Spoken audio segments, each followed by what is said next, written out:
आज तो भैया मूंग की बर्फी खाने को जी नहीं चाहता, ये साग तो बड़ा ही चटकीला है। मैं तो नहीं नहीं जगन्नाथ, उसे 2 बर्फी तो जरूर ही दे दो। न न न, क्या करते हो, मैं गंगा जी में फेंक दूंगा। लो, तब मैं तुम्ही को उल्टे देता हूँ। ललित ने कहकर किशोर की गर्दन पकड़ ली। दीनता से भोली और प्रेम भरी आंखों से चंद्रमा की ज्योति में किशोर ने ललित की ओर देखा। ललित ने 2 बर्फी उसके खुले मुख में डाल दी। उसने भरे हुए मुख से कहा, भैया अगर ज्यादा खाकर मैं बीमार हो गया। ललित ने उसके बर्फ के समान गालों पर चपत लगाकर कहा, तो मैं सुधाबिंदु का नाम गरलधारा रख दूंगा। उसके एक बूंद में 17 बर्फी पचाने की ताकत है। निर्भय होकर भोजन और भजन करना चाहिए। शरद की नदी अपने करारों में दबकर चली जा रही है। छोटा सा बजरा भी उसी में अपनी इच्छा से बहता हुआ जा रहा है, कोई रोक टोक नहीं है। चांदनी निखर रही थी। नाव की सैर करने के लिए ललित अपने अतिथि किशोर के साथ चला आया है। दोनों में पवित्र सौहार्द है। जाह्नवी की धवलता और दोनों की स्वच्छ हंसी में चंद्रिका के साथ मिलकर एक कुतूहलपूर्ण जगत को देखने के लिए आवाहन कर रही है। धनी संतान ललित अपने वैभव में भी किशोर के साथ दीनता का अनुभव करने में बड़ा उत्सुक है। वह सानंद अपनी दुर्बलताओं को, अपने अभाव को, अपनी करुणा को उस किशोर बालक से व्यक्त कर रहा है। इसमें उसे सुख भी है, क्योंकि वह एक न समझने वाले हिरन के समान बड़ी बड़ी भोली आंखों से देखते हुए केवल सुन लेने वाले व्यक्ति से अपनी समस्त कथा कहकर अपना बोझ हल्का कर लेता है। और उसका दुख कोई समझने वाला व्यक्ति न सुन सका, जिससे उसे लज्जित होना पड़ता। यह उसे बड़ा सुयोग मिला है। ललित को कौन दुख है, उसकी आत्मा क्यों इतनी गंभीर है, यह कोई नहीं जानता, क्योंकि उसे सब वस्तु की पूर्णता है, जितनी संसार में साधारणत चाहिए। फिर भी उसकी नील नीरद माला सी गंभीर मुखाकृति में कभी कभी उदासीनता बिजली की तरह चमक जाती है। ललित और किशोर बात करते करते हंसते हंसते अब थक गए हैं। विनोद के बाद अब साग का आगमन हुआ। पान चबाते चबाते ललित ने कहा, चलो जी अब घर की ओर। मांझियों ने डांड लगाना आरंभ किया। किशोर ने कहा, भैया कल दिन में इधर देखने की बड़ी इच्छा है।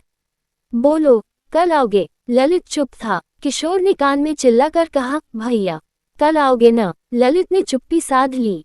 किशोर ने फिर कहा, बोलो भैया, नहीं तो मैं तुम्हारा पैर दबाने लगूंगा। ललित पैर छूने से घबरा कर बोला, अच्छा तुम कहो कि हमको किसी दिन अपनी सूखी रोटी खिलाओगे। किशोर ने कहा, मैं तुमको खीमोहन दिल खुश। ललित ने कहा, न न न, मैं तुम्हारे हाथ से सूखी रोटी खाऊंगा। बोलो स्वीकार है, नहीं तो मैं कल नहीं आऊंगा। किशोर ने धीरे से स्वीकार कर लिया। ललित ने चंद्रमा की ओर देखकर आंख बंद कर लिया। बरौनियों की जाली से इंदु की किरणें घुसकर फिर कोरमे से मोती बन बनकर निकल भागने लगी। ये कैसी लीला थी। 25 वर्ष के बाद कोई उसे अघोरी कहते हैं, कोई योगी।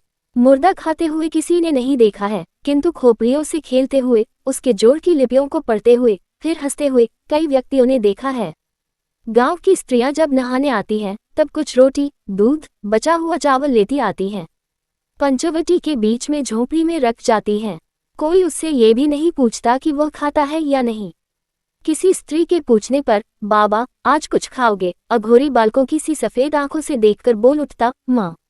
युवतियां लजा जाती, वृद्धाएं करुणा से गदगद हो जाती और बालिकाएं खिलखिला कर हंस पड़ती। तब अघोरी गंगा के किनारे उतर कर चला जाता और तीर पर से गंगा के साथ दौड़ लगाते हुए कोसों चला जाता। तब लोग उसे पागल कहते थे।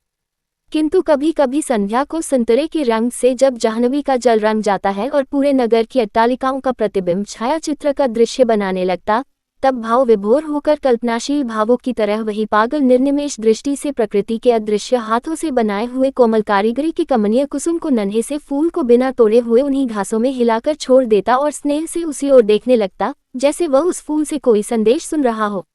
योजक चिन्ह। शीतकाल है, मध्याह्न है, सवेरे से अच्छा कोहरा पड़ चुका है। 9 बजने के बाद सूर्य का उदय हुआ है। छोटा सा बजरा अपनी मस्तानी चाल से जाह्नवी के शीतल जल में संतरण कर रहा है। बजरे की छत पर तकिए के सहारे कई बच्चे और स्त्री पुरुष बैठे हुए जल विहार कर रहे हैं। कमला ने कहा, भोजन कर लीजिए, समय हो गया है। किशोर ने कहा, बच्चों को खिला दो, अभी और दूर चलने पर हम खाएंगे। बजरा जल से कलोल करत